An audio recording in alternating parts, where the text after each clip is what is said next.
Bienvenue à une nouvelle vidéo de Sur la Trotte.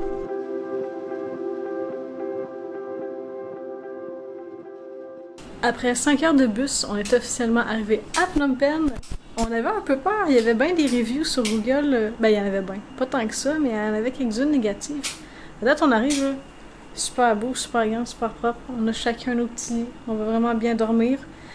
Il est 3 heures et des poussières dépassées, puis on a juste mangé une toast à 7 heures ce matin. Fait qu'on va tout de suite regarder pour se diriger pour souper, puis demain, la vraie visite de la ville va commencer.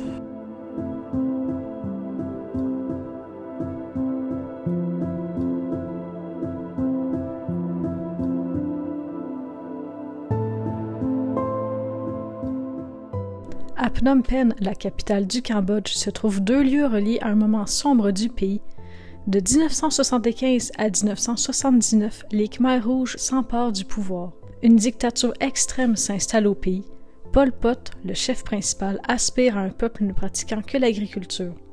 Un génocide commence. Toute personne ayant un travail dit intellect est tuée. Toute personne liée à celle-ci aussi, même celles qui portent des lunettes ou qui ont des mains propres. Environ 1,7 million de personnes perdent la vie, soit 20% de la population. Le musée Tuol Sleng, surnommé le S-21, était une prison où les Khmers rouges ont détenu et torturé 17 000 prisonniers politiques. Le centre du génocide Chouang était l'endroit où pratiquement tous les prisonniers de S-21 ont fini leur jour. Ces visites sont éprouvantes, horrifiantes, mais nécessaires pour ne jamais oublier.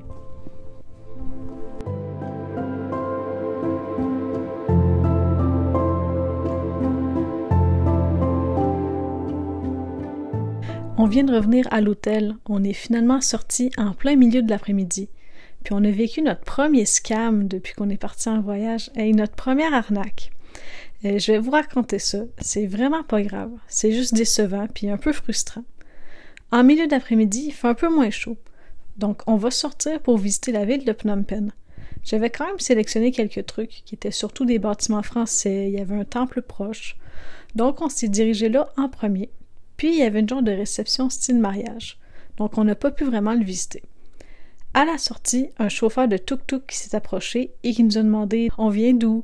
J'ai un tour, ça vous engage à rien, je fais juste vous montrer ma feuille. » Et tout. Il était vraiment gentil, son anglais était bon.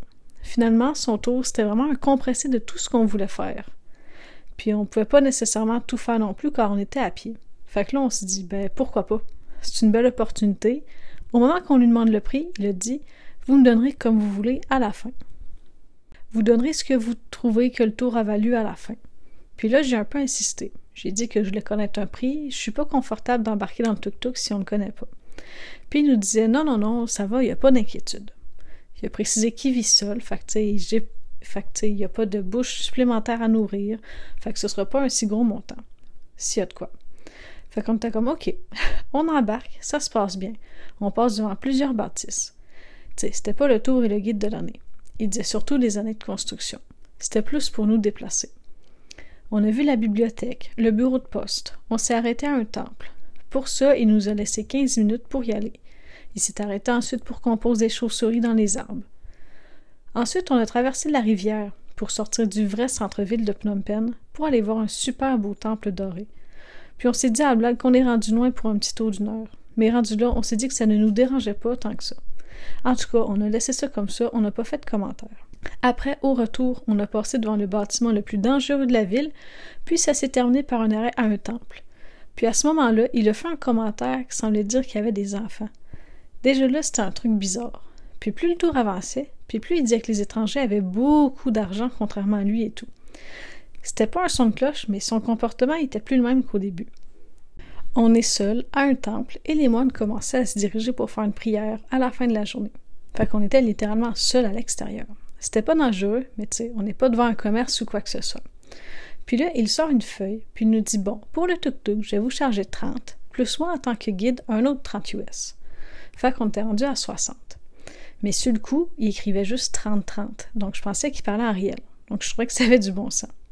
Mais là, quand il a fini par dire US, j'ai vu qu'on parlait pas pantoute de la même affaire. Il a aussi dit que ce serait très aimable de lui donner du type, car c'est bientôt le jour de l'an. Mais le jour de l'an, c'est encore dans une semaine. Ça n'avait pas vraiment rapport. On a tout de suite dit qu'on n'allait pas donner ça, car c'est carrément abusé, on n'a jamais vu ça 60 US pour ce type de tour-là, ça ne le valait pas non plus. J'ai débarqué du tuk-tuk, puis là on tendait de l'argent, mais il voulait pas prendre le montant qu'on voulait lui donner. Puis il nous a dit « Je vais vous apporter à la police si vous me donnez pas les 60 US ». Moi, dans ma tête, je me suis dit « Ben vas-y, c'est pas bien grave ». J'ai continué à marcher.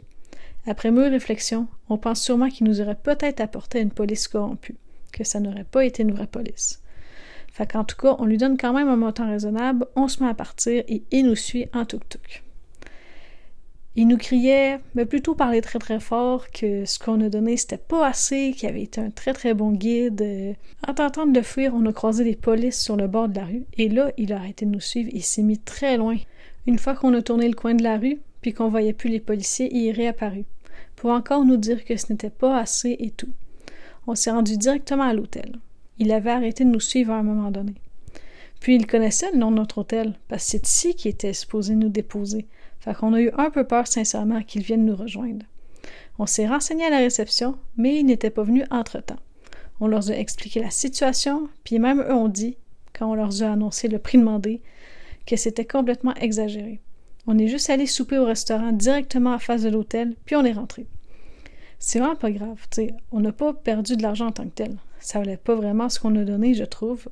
C'est plutôt frustrant, parce que depuis le début de nos 2 mois et demi en Asie du Sud-Est, tout le monde est gentil. Ça ne nous était jamais arrivé. Par exemple, Mr. Phi, ça a été une des plus belles rencontres qu'on a fait du voyage. Puis il était honnête. Ce qui était frustrant, c'est d'avoir été utilisé et qu'on nous ait menti. Il nous a demandé à la fin « Qu'est-ce que vous préférez du Cambodge? » J'ai répondu que les gens sont toujours souriants et bienveillants. Il a dit « Oui, nous sommes très amicaux. » Mais bon, au fond, il n'était pas vraiment, il était plutôt malhonnête.